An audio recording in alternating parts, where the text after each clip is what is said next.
The lukewarmness within the church, it needs to end. It needs to go back pre-Vatican II. If you're a Protestant, early reformers. Go back 1,500 years. For us, 1,500, go 125 years ago. That's where us faithful need to raise our standards. And to be honest, I got a lot of things that I want to bring up that we need to call ourselves out against, because is it going to come top down?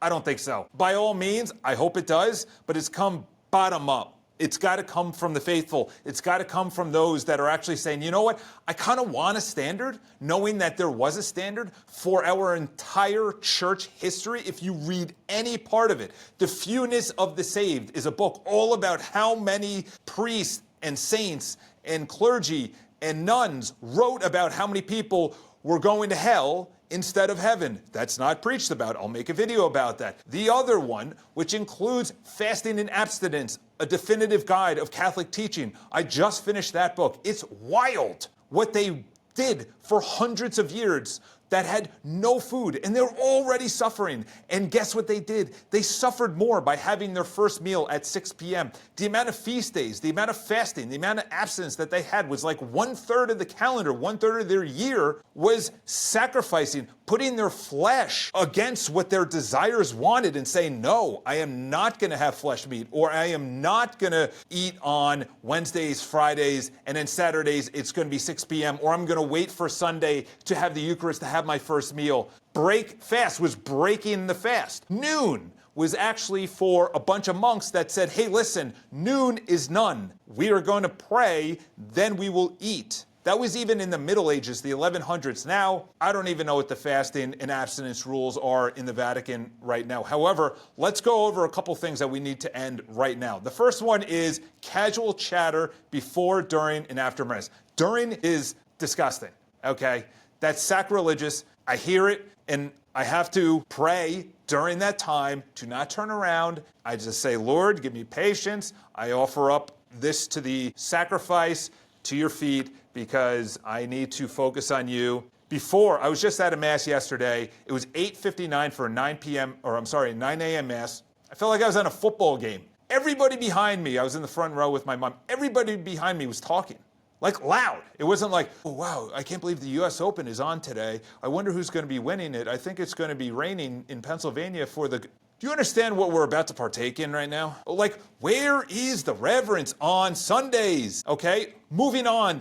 The other reverence, walking across the altar without bowing or doing the sign of the cross, without genuflecting. Like, where did that go? After this Mass yesterday, I did my prayers after the Mass, and people were just walking all over the altar. Some guy just came from behind the church door where the priest exited, came on, didn't genuflect. It just started walking across all over near where the tabernacle is. And I'm like, hello? Anyone home here? Anyone in this church? Everyone then started talking. What are you doing? Are you going to coffee? There's a whole vestibule before you enter the church for that. Or you could leave not only the vestibule, but go outside the church. Talk about what you're going to do. You're going to meet at this cafe. You're going to talk about this. Oh, okay, I can't believe they didn't make the cut for Sunday's golf. It's about us, too.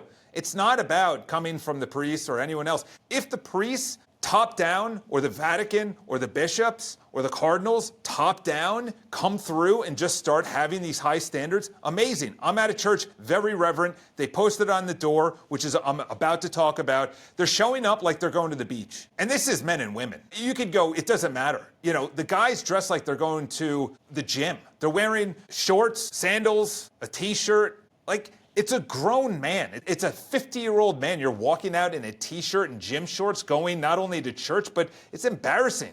Put on a collared shirt, put on a golf shirt, put on nice shorts, not going to church, but even just leaving the house. It looks like you're going to a sleepover as a 55-year-old. Or if you're a woman, dress to the part. There's literally now a notice outside of our church before you enter the church or before you enter the vestibule, I think that's what it's called, vestibule, and then you enter the actual church, the same sign which says, what you're about to walk into is a holy place where only appropriately dressed are allowed to enter. That's the reverence we need. You wouldn't even wear these clothes, men and women. You wouldn't even wear these clothes if you're going to Thanksgiving with your own family, which is not divine. No one's divine there. You wouldn't even wear shorts and a t-shirt. People would be like, dude, I can't believe Uncle Frank wore shorts and a t-shirt. That's disgusting. His standards are really low for dress. And you're literally wearing that in front of the creator of the universe? Or for women, you're literally wearing a tank top or a short skirt in front of the men and women. You wouldn't even wear that in front of the king and queen.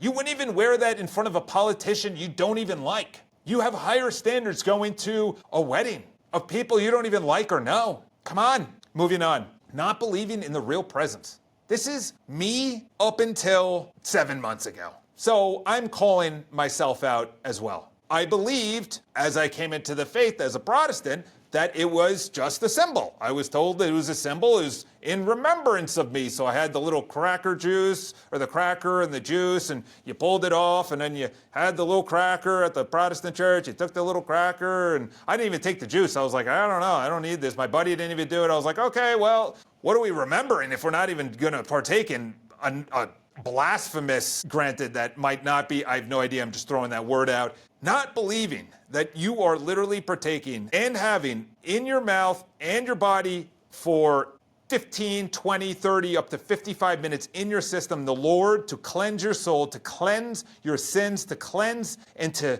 keep you in a state of grace. I, as a fallen, wicked person for 39 years of my life, have to partake in the Eucharist every single day, and that's what I do. I have to do it, so I go to daily Mass. Regardless of what's going on at work, regardless of how much I'm like, oh, I have this excuse, no, it's just the chatter over the shoulder. Moving on, not going to confession, okay? I have taken this so seriously in this year that I went into confession. There's a couple of times that the priests at this, you have to go where it's a holy, holy, holy place, where someone who is the priest or wherever you're going, obviously it's a priest, to confess your sins, and yes, it's biblical, okay? Going back to the real presence, by the way, is that there was not one there was not one early church father that was Protestant. All of them believed that it was the real presence. All of them. That's why in 1 Corinthians, Paul says, do not take the body and blood of our Lord unworthily. Confess your sins before you take the Lord. And then it was literally confessing it publicly in front of the church. And by the way, the standards for fasting and abstinence, read that book. It's crazy because not only do they talk about confession, about the smallest things, it was required, as my mom said, every single week by every single person, the smallest venial sins. Why? Because they knew they didn't want to spend as much time in purgatory so they can enter heaven. Yes, purgatory is real. Biblically, it's all through. You go through fire to enter heaven. Nothing unclean enters heaven. So what is that process of cleansing your sins? Yes, you want that shorter rather than longer. Moving on. Treating liturgy like a performance. I'm totally out of my authority to talk about homilies. And we are not there for the homilies. I understand that. But I cannot continue going to homilies that talk about roughly the same thing, which is God is love. We know that God is love. God is also a judge. The Father is a judge. He's the ultimate judge. He's the judge of everything we're thinking, we're feeling, what's in our heart, what's in our mind, what we spoke behind our backs, what we spoke in public, or what we spoke in private. Everything is getting recorded. So when you're talking about God is love, you also have to say God's a judge based on what you're saying about someone behind their back, what you're doing behind someone else's back. Whether you're looking at illicit materials and you're in a marriage, whether you're not paying attention to your spouse, whether you're actually loving or submitting to Christ while you're in a marriage. Obviously, I'm not talking about relationships because you're not allowed to be in a relationship intimately until you're married. That's a Protestant point of view. That is a relativist point of view, which I will have a video on. Reducing the faith to being a good person. And I got one more after this. Reducing the faith to being a good person. This is wild. Just be a good person. I just heard this the other day. I'm not going to talk about who it was, but they were like, oh, they're a good person. They rejected Jesus Christ. They rejected the church. They actually didn't like the church. They talked bad about the church. So you're telling me the one church that Jesus Christ founded, the only church that Jesus Christ founded, and the person talked bad about the church, and you think they're in heaven? I don't know. Maybe they repented last minute. I am not the judge. I'm not the person that sends anyone anywhere. But based on verbally what they talked about, the Creator, it's tough to say that they were a good person, but they didn't like the church that Christ founded. They didn't go to confession. They didn't go take the Eucharist. They were not going to Mass weekly. We have to stop with they're all automatically in heaven. We got to stop. We got to bring more of the fear back. We got to bring back the fear and trembling. Work out your salvation through fear and trembling. We got to bring back the brimstone preaching. This is a sin. This is sending you to hell. Don't sleep outside of marriage. Stop getting drunk. Stop missing Mass. Go to confession. Stop being outside of the state of grace. You don't know when you're going to die. That needs to be taught. And the last thing is, and I have already talked about it, the church teaching on sexuality and marriage. There is a teaching. It's very, very clear about what they say. Living with someone before you are married is enough to potentially tempt you, so you should not do it. You should not be sleeping with someone unless you are covenantally married in the Catholic faith. There is someone that is hundreds of thousands of subscribers on YouTube, and one of his co-hosts was talking about, they're both Protestants. I like the Catholic teaching about this. The really hard stance on this, that the Catechism talks about you should not sleep outside of marriage, and the only time you should sleep with each other is after you're married. And the one guy joked around with the other one and was talking about how, I already did it, and then they started laughing. And his buddy was talking about how his friend encouraged him, well, if you did it already, why not continue? Hello, Protestants. Stop. You're lukewarm. We need you to stop being lukewarm. We have to stop you being relative to what society tells you is cool. Build upon the past. That is the modern lie within Protestantism, within the world, within atheism, within agnostic, or anyone else that is a fallen away Catholic that talks about, change with the times, it's not a big deal. It is a big deal. Your salvation's on the line. That's really what it comes down to. Your salvation is on the line. Your soul, for eternity, is on a line to heaven or hell. Forever. There is no, I was here for a week and a half. That really, the fires were really uncomfortable. The smell was terrible. The torment of the demons were absolutely brutal. But at least I know what not to know. This is the tryouts for the team. Which team are you going to be on? And I thank the Father that He kept me alive because I was on a fast treadmill. Fires of hell. Well, obviously this is not everyday YouTube.